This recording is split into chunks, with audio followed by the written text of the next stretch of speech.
श्री स्वामी समर्थ मित्रांनो, आज आपण रेणुका मातेची कथा ऐकणार आहोत. रेणुका म्हणजे एकवीरा आणि एकवीरा म्हणजे रेणुका असा उल्लेख पुराणात सापडतो. देवत्व एक असले तरीही त्या दोन्ही देवींची नावे व स्थान वेगळे वेगळे आहे आणि माता दोन्हीही शक्तिस्थळं म्हणून प्रसिद्ध आहेत. दोन्ही स्थळांची एक वेगळी ओळख आहे, वेगळी प्रचिती आहे. कार्लेची आई श्री एकवीरा म्हणून तर माहूरची आई श्री रेणुका म्हणून प्रसिद्ध आहे. सर्व देवींची विविध नावे असले तरी शेवटी सर्व देवी पार्वतीचीच रूपं आहेत. राजा रेणू काशीत राज्य करत होता. त्याच्या पत्नीचे नाव भागवती. ती दुर्गेची नेहमी उपासना करत. राजा राणीला बरेच वर्ष मुलं नव्हती. त्यासाठी त्यांनी पुत्र कामेष्टी यज्ञ केला. त्या यज्ञाचे फळ म्हणून त्याला एक मुलगी झाली. ती चैत्र शुद्ध पंचमीस शुक्रवारी जन्मली. राजाचे नाव रेणू असल्याने मुलीचे नाव त्यांनी रेणुका असे ठेवले. रेणुकेचे पाळण्यातील नाव कमली असे होते. ती दिसायला फार सुंदर होती. पुढे ती मोठी झाल्यावर राजाने तिचे स्वयंवर करण्याचे ठरवले. स्वयंवरासाठी तिन्ही लोकातून अनेक मान्यवर मंडळी आले. अनेक राजे महाराजे त्या सोहळ्यासाठी उपस्थित झाले. स्वयंवर उपवर रेणुकेने जमदग्नी ऋषींना वरले आणि त्यांना वरमाला घातली. रेणुकेला 5 मुलं झाली. त्या 5 नावे रुमावंत, सुमेशा, वसु, विश्वासू आणि परशुराम अशी आहेत. एके दिवशी रेणुका नदीवर गेली असता तिला तिकडे चित्ररथ नामक गंधर्व आपल्या प्रियसीसोबत जलक्रीडा करताना दिसला. ते अतिशय मादक दृश्य पाहून माता रेणुका हरवून गेली. तिकडे ऋषी जमदग्नी रेणुकेची बराच वेळ वाट पाहत होते. आपल्या पतिव्रता पत्नीला का उशीर झाला म्हणून शंकाकुल होऊन ऋषी जमदग्नींनी अंतर्ज्ञानाने पाहिले. घडलेला प्रसंग त्यांच्या ध्यानात आला. त्यामुळे त्यांचा राग अनावर झाला. ते संतापले. त्या अपराधाची शिक्षा म्हणून जमदग्नी ऋषींनी रेणुकेस आईस ठार मारण्याची आज्ञा आपल्या 4 मुलांना केली. 4 मुले मातृभक्त असल्याने त्यांनी आज्ञा नाकारली. त्यामुळे जमदग्नी आणखीच चिडले. त्यांनी आपल्या 4ही मुलांना शाप देऊन अग्नीने जाळून भस्म केले. तेवढ्यात बाहेर गेलेला परशुराम तेथे आला. त्यांनी झालेला प्रकार परिस्थिती बारकाईने पाहिली आणि रामाने वडिलांची आज्ञा शिरसावद्य मानून आपल्या परशुने आईचे धड वेगळे केले. परशुरामाने केलेल्या धाडसावर ऋषी खुश झाले. त्यांनी परशुरामास वर मागण्यास सांगितला. आपल्या आईवर आणि भावांवर असलेल्या प्रेमापोटी त्यांनी आपल्या आईस व भावंडांना जीवनदान देण्यास सांगितले. परशुरामाची विचार शक्ती ऋषींना आवडली. त्यांनी परशुरामाची इच्छा पूर्ण केली. मृतबंधू पुन्हा जिवंत झाले. मात्र रेणुकाचे मस्तक छिन्न विच्छिन्न झाले होते. त्यामुळे परस्त्रीचे मस्तक जोडून रेणुकेस जीवनदान दिले. त्या कार्याची नोंद साऱ्यांनीच घेतली म्हणून परशुराम हे नावलौकिक झाले. रेणुका आपल्या संसारात पुन्हा मग्न झाली. रेणुकेस एक बहीण होती. तिचा नवरा सहस्रार्जुन हा नर्मदा काठचा माहिष्मती नगरात राज्य करीत होता. एकदा सहस्रार्जुन राजा सैन्यासह भ्रमंती करत असताना त्याला भोजनाचे आमंत्रण ऋषी जगदाग्नींनी पाठवले. राजा व राजाची सेना थकून आश्रमात आली. ऋषींनी त्यांचे स्वागत केले. आश्रमातील पंचपक्वान्न जेवून ते तृप्त झाले. राजाला जेवण फार आवडले. चौकशी केल्यावर कळले की आश्रमात कामधेनू आहे. सहस्रार्जुनाने लोभाने कामधेनू मागितली, पण ऋषी जमदाग्नींनी तप व सामर्थ्याने कामधेनू मिळवली होती. त्यामुळे ती कशी देणार, शक्य नाही म्हणून सांगितले. राजा मात्र हट्टाला पेटला. मग त्यांनी आपल्या सैन्याच्या जोरावर युद्ध करून कामधेनू मिळवण्याचा प्रयत्न केला.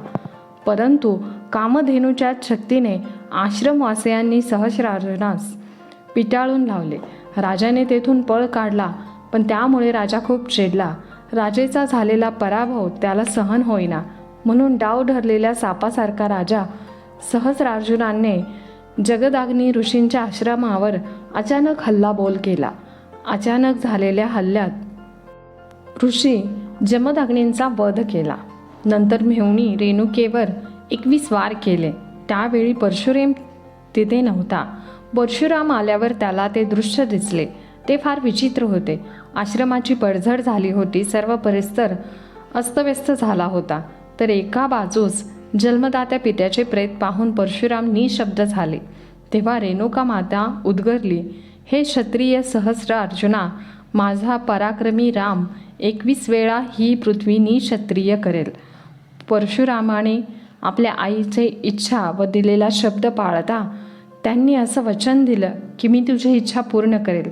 परशुरामाने कावड करून एका बाजूला जखमी आई तर दुसऱ्या बाजूला पित्याचे प्रेत घेऊन तो पित्याच्या अंत्यविधीसाठी पवित्र भूमी शोधत निघाला.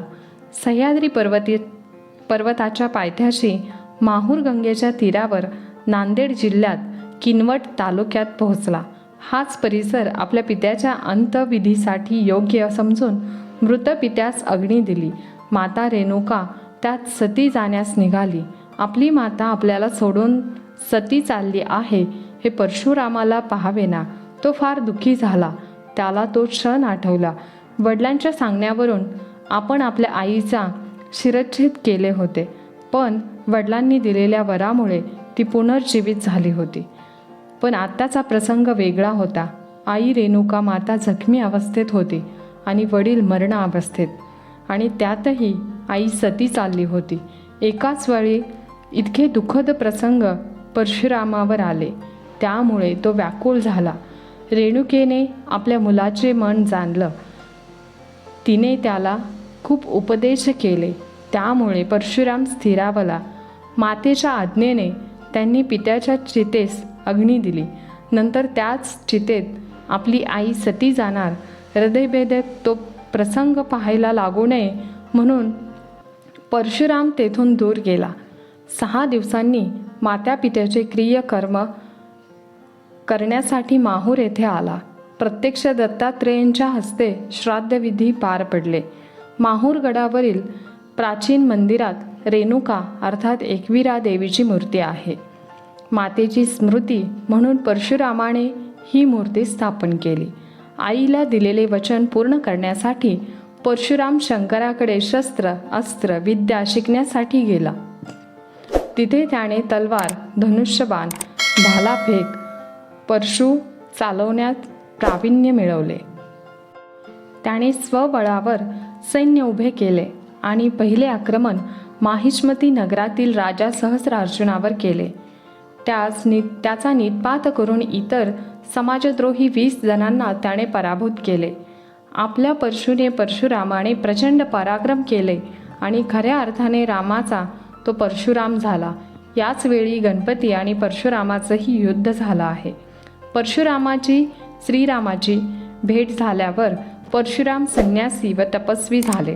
परशुरामाने जिंकलेली सर्व भूमी एका यज्ञात कश्यप ऋषींना अर्पण केली व प्राचीन मार्ग कोकणात उतरला असावा. त्या घाटात 2 तांदळा आहेत, एक परशुरामाचा तर दुसरा कोकण देवीचा. माहूर येथील डोंगरावर उंच जागी रेणुका देवीचे मंदिर आहे. मंदिरात जाण्यासाठी 1200 ते 1500 पायऱ्या चढून वर जावं लागतं. गाभारात तांदळा दगडातली शेंदूर चर्चित मूर्ती आहे. त्यावर चांदीचा टाप बसवला आहे. बैठकीवर सिंह कोरला आहे. देवीचे रूप उग्र स्वरूपाचे दिसते. मंदिराच्या बाजूलाच महालक्ष्मी तर तुळजाभवानी ही 2 मंदिरे आहेत. एका गौरीच्या शिखरावर श्री दत्ताचे स्थान आहे. मंदिरात दत्ताची एकमुखी मूर्ती आहे. बाजूला तीर्थ नावाचे कुंड आहे. तेथेच परशुरामाने आईवडिलांची अंत्यक्रिया केली असे सांगतात. रेणुका हीच परशुरामाची आई. तिचे दुसरे नाव एकविरा. आईच्या आठवणीने उचंबळून आलेल्या मनाने परशुरामाने कडे कपारीत बाण मारला. त्या ठिकाणी एकविरा देवी प्रकट झाली अशी आख्यायिका आहे. महाभारतात रेणुकेची उत्पत्ती कमलापासून झाली असे दिले आहे. त्यावरून तिचं कमली असे नाव आले असावे. तसेच रेणुका ही विदर्भ राजाची मुलगी आहे असं कालीपुराणात सांगितलं आहे. व्हिडिओ आवडली असेल तर आम्हाला प्रोत्साहन देऊन आमच्या चॅनलला सबस्क्राईब जरूर करा. तसेच व्हिडिओला लाईक करा व जास्तीत जास्त शेअर करा. धन्यवाद. श्री स्वामी समर्थ. जय श्रीदेवी रेणुका माता.